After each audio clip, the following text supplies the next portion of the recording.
1908년 나폴레온 힐은 잡지 밥 테일러스 매거진이라는 회사의 풋내기 기자였습니다. 당시 미국은 극심한 경기 침체기였고 힐의 업무는 유명 인사들의 성공담을 쓰는 일이었는데요. 어느 날 철강왕이라 불리는 앤드류 카네기를 만나 인터뷰를 할 기회를 얻게 됩니다. 3시간 동안 인터뷰를 하며 카네기는 힐의 통찰력을 눈여겨봅니다. 카네기는 힐에게 누구든 성공의 원칙을 이해하고 실행한다면 위대한 성과를 거둘 수 있다고 말합니다. 그리고 정상에 오른 인물들을 인터뷰한 후 그 정보를 취합하면 원칙을 만들어낼 수 있을 거라고 설명합니다. 카네기는 힐에게 세계 최초의 성공 철학을 세우는데 20년 이상이 걸리겠지만 자신이 사람들을 소개할 테니 그 작업을 해보지 않겠냐고 제안합니다. 힐이 카네기의 제안을 받아들이는 데는 정확히 29초가 걸렸습니다. 카네기는 훗날 힐에게 만약 60초 이내에 답을 하지 못했다면 제안을 거둬들였을 거라고 말했습니다. 즉시 결정하지 못하는 사람은 필요한 걸 모두 갖추고 있어도 결정한 일을 이뤄낼 수 없기 때문이지요. 힐은 20년 동안 성공 철학을 세우는 작업에 헌신했고 507명의 자수성가한 부자들을 인터뷰하고 분석한 끝에 한 권의 책을 완성해내는데요. 바로 오늘 소개해드릴 생각하라 그리고 부자가 되어라입니다. 이 책은 최초의 자기계발 철학서이자 성경 다음으로 많이 팔린 책이라고 합니다.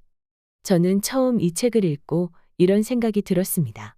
뭐야, 여태까지 내가 읽은 수많은 자기계발서의 핵심들이 다 여기서 시작되었네. 왜 난 이제야 이 책을 발견한 거지? 저자는 책에서 부에 이르는 13가지 원칙을 소개합니다. 그가 만난 백만장자들의 삶이 예시로 나오기 때문에 성공 법칙이 허구가 아니라 실제로 이루어짐을 확인할 수 있습니다. 저는 그 중에서 부에 이르는 2 원칙, 열망과 자기암시에 대해 말해보고자 합니다.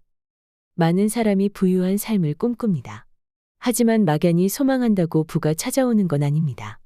부를 열망하고 확실한 방법과 수단을 계획하고 고집스럽게 그 계획을 따라야 비로소 부를 얻을 수 있습니다.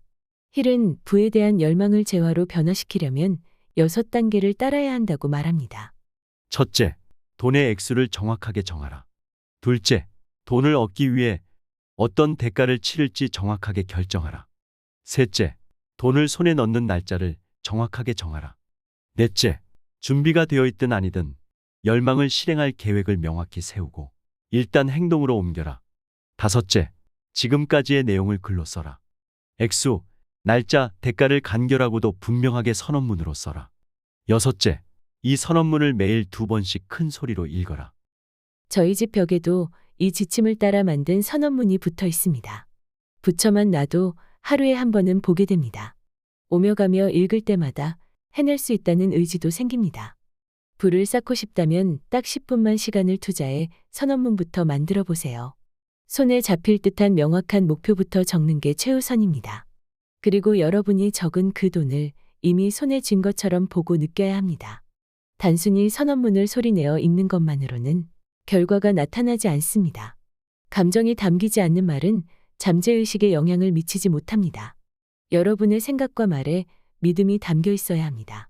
저자는 정확한 액수를 마음에 단단히 품고 그 돈의 물리적 형상을 상상하라고 조언합니다. 자신이 상상한 돈을 반드시 손에 넣게 될 것임을 잠재의식이 믿을 때까지 매일 반복하고 반복해야 합니다. 또한 열망을 실현할 확실한 계획을 세우고 그 계획이 실천되는 모습을 생생하게 그려봅시다. 이 지침은 어찌 보면 추상적으로 보일 수도 혹은 부질없는 말처럼 들릴 수도 있습니다. 하지만 잠재의식은 머리가 아니라 감정에 의해 움직입니다. 잠재의식은 비옥한 토양과 같기에 건강한 씨앗을 뿌려주지 않으면 잡초가 자라게 됩니다. 잠재의식은 명령의 주체가 긍정적인지 부정적인지 구분하지 않습니다. 따라서 자기암시를 통해 잠재의식에 창조적 생각을 심어주면 마음은 그렇게 바뀝니다. 저자는 말합니다. 많은 철학자들이 인간은 자기 운명의 주인이라고 말한다.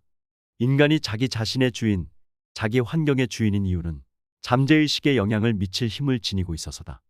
열망을 재화로 전환하는 능력은 자기암시에서 나온다. 자기암시의 원칙을 통해 우리는 잠재의식에 접근하고 영향을 미칠 수 있다. 여러분이 소망하는 게 올바르다고 생각한다면 실패할 거라는 사람들의 말은 신경 쓰지 마세요. 그들은 실패가 성공의 씨앗이라는 걸 알지 못합니다.